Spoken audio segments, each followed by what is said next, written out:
সবাইকে সালাম ও শুভেচ্ছা। আশা করি সবাই ভালো এবং সুস্থ আছেন।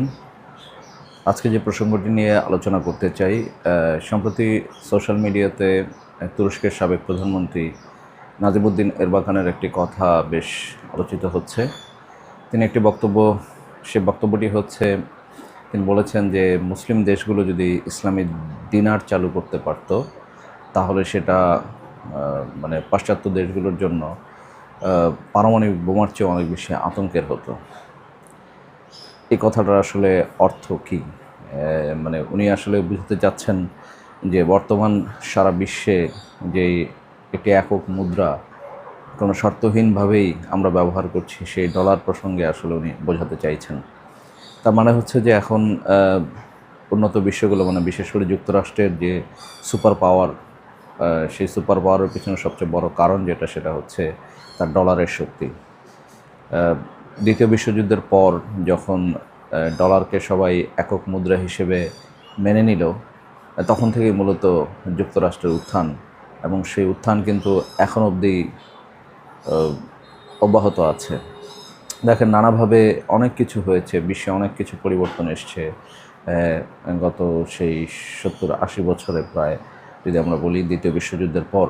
কিন্তু যুক্তরাষ্ট্রের যে শক্তির যে জায়গাটা, শক্তিমত্তার যে জায়গাটা, তার যে সুপার পাওয়ার, সেখানে কিন্তু কোনো রকমের কোনো পরিবর্তন আসেনি। এর কারণ কি যে সে অনেক বেশি ধনী, উন্নত প্রযুক্তির দেশ, বিষয়টা কি এরকম? আসলে না। বিষয়টা মূলত আসলে তার যে ডলারের শক্তি, সেটার উপর ডিপেন্ড করছে।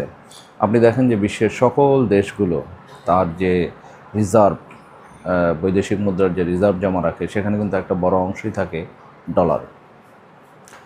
এবং সারা বিশ্বে আন্তর্জাতিকভাবে বাণিজ্যের ক্ষেত্রে যে লেনদেন হয়, আপনি ডলারে লেনদেন করতে চাইলে কেউ আপনাকে কখনোই মানা করবে না। আপনাকে ডলারেই তারা বরঞ্চ স্বাচ্ছন্দ্য বোধ করা হবে, সেটা বিশ্বের যে কোনো প্রান্তে, ছোট বড় যে দেশই হোক না কেন। তাহলে যে দেশের মুদ্রা দিয়ে সারা পৃথিবীর মানুষ লেনদেন করছে, এবং এই লেনদেনের ক্ষেত্রে কিন্তু আমার সে মুদ্রাটার প্রয়োজন হচ্ছে, তার মানে আমার সে মুদ্রার চাহিদা সার্বক্ষণিক ওই দেশগুলোর ভিতরে থাকছে, তাহলে কি দাঁড়াচ্ছে বিষয়টা?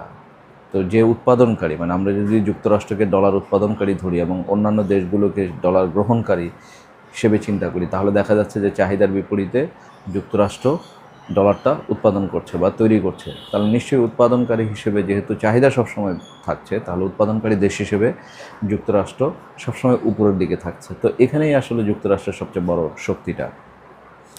তো ডলারের বিকল্প হিসেবে লেনদেন করার চিন্তা যে হয়নি তা কিন্তু না। আপনারা জানেন যে ব্রিক্স দেশগুলো, মানে Brazil, India, Russia, China, south Africa, তারা কিন্তু চিন্তা করেছে ডলারের বাইরে গিয়ে লেনদেন করা যায় কিনা। এবং ইতিমধ্যে জানেন যে ব্রিক্স দেশগুলো একটি একক মুদ্রাও কিন্তু চালু করার পরিকল্পনা নিয়েছে, এবং তারা অলরেডি একটি নোটও গত বছর প্রকাশ করেছে। রাশিয়ার প্রেসিডেন্ট ভ্লাদিমির পুতিন তিনি এটা প্রকাশ করেছিলেন। তো এই যদি হয় পরিস্থিতি, তাহলে আসলে এই যে ডলারের যে শক্তিমত্তা, সেই শক্তিমত্তা কি পৃথিবীতে আসলে কমবে, বা এটা কি কমার কোনো উদ্যোগ কি কেউ কখনো নিতে পারবে? এই তুরস্কের যে প্রধানমন্ত্রী, সাবেক প্রধানমন্ত্রী নাজিমুদ্দিন সাহেব যেই কথাটি বলেছেন, বিশেষ করে মুসলিম দেশগুলোর প্রতি ওনার যে আহ্বান। তবে এইখানে একটি বিষয় যেটা হচ্ছে যে এই ধরনের উদ্যোগ যে ছিল না তা না। লিবিয়ার প্রেসিডেন্ট গাদ্দাফি এই ধরনের একটি উদ্যোগ নিয়েছিল বলে শোনা যায়, এবং যে কারণে তার প্রতি এত বেশি মানে ক্ষুব্ধ প্রতিক্রিয়া হয়েছে। মানে যদিও একটা তার অভ্যন্তরীণ রাজনৈতিক পরিস্থিতির কারণে তার একটা মানে খুব করুণ পরিণতি হয়েছে, কিন্তু বাস্তবতা যেটা হচ্ছে সেটা হলো যে এই মূলত উনি ডলারকে বাইপাস করে এক ধরনের মুদ্রা চালু করার চিন্তাভাবনা করছিলেন এই মধ্যপ্রাচ্যের দেশগুলোকে সাথে নিয়ে, যেইটারই ফলাফল হিসেবে তার উপরে এমন ধরনের একটি মানে পরিণতির দিকে তাকে যেতে হয়েছে বলে বলা হয়ে থাকে। তো এখানেই আসলে মূল কথা যেটা, সেটা হচ্ছে যে যুক্তরাষ্ট্রের যে শক্তির জায়গাটা, সেই ডলার, সেইটাই মূলত হচ্ছে এখন পৃথিবীতে তাকে করার ক্ষেত্রে তাকে সুবিধা দিচ্ছে। এখানে কোনো সামরিক কোনো অস্ত্র বা কৌশল বা প্রযুক্তি যত যাই বলেন না কেন সেটা তো পরের বিষয়, কিন্তু আপনি নিত্য নৈতিক মানে প্রতিনিয়ত আপনি বাজারে গেলে আমি বাজারে গেলে যে টাকা লেনদেন করি, হ্যাঁ, কিন্তু আন্তর্জাতিক বাণিজ্যের ক্ষেত্রে যে লেনদেন সেটা কিন্তু ডলারে হয়। তো যতদিন এই ডলারের এই লেনদেনটা চলতে থাকবে ততদিন হচ্ছে ডলারের চাহিদা থাকবে, ততদিন যুক্তরাষ্ট্রের গুরুত্ব এবং ক্ষমতা সারা পৃথিবীর হাতে থাকবে, এটা খুবই স্বাভাবিক। তো এই জিনিসটাই আসলে নাজিমুদ্দিন এরবাকান বুঝাতে চেয়েছেন। কিন্তু এই ডলারকে আলাদা করে আলাদা মুদ্রা ব্যবস্থাপনার দিকে যাওয়া বা এই ধরনের বিষয়ের দিকে ওই পথে হাঁটা, এটা আসলে এখনকার পৃথিবীর বাস্তবতায় এটা বেশ কঠিন একটা বিষয়।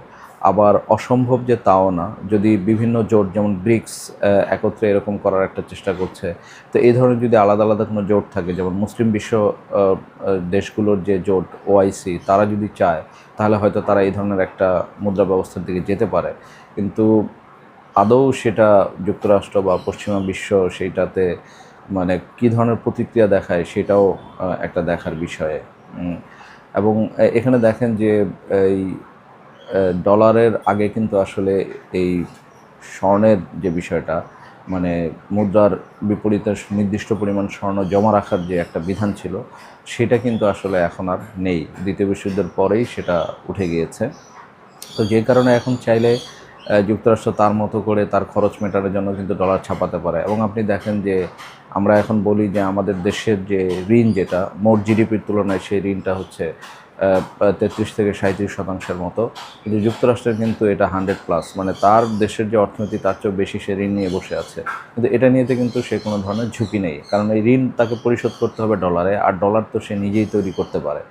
কিন্তু আমরা যদি আমাদের দিক থেকে চিন্তা করি, যেমন বাংলাদেশ, আমরা যদি ঋণ নিই তাহলে সেই ঋণটা আমাদের জন্য কিন্তু অনেক বেশি ঝুঁকির হয়ে যায়, কারণ সেই ঋণ পরিশোধ করার জন্য আমার ডলার লাগবে, কিন্তু আমি তো ডলার প্রডিউস করি না বা উৎপন্ন করি না, ডলার ছাপাই না, আমরা টাকা ছাপাই। তো আমাদের সেই টাকা দিয়ে আসলে ডলার কিনতে হয়, সেই কেনা ডলার আবার যাদের কাছ থেকে আমরা ঋণ নেই সেই ঋণের বিপরীতে সেটা পরিশোধ করতে হয়।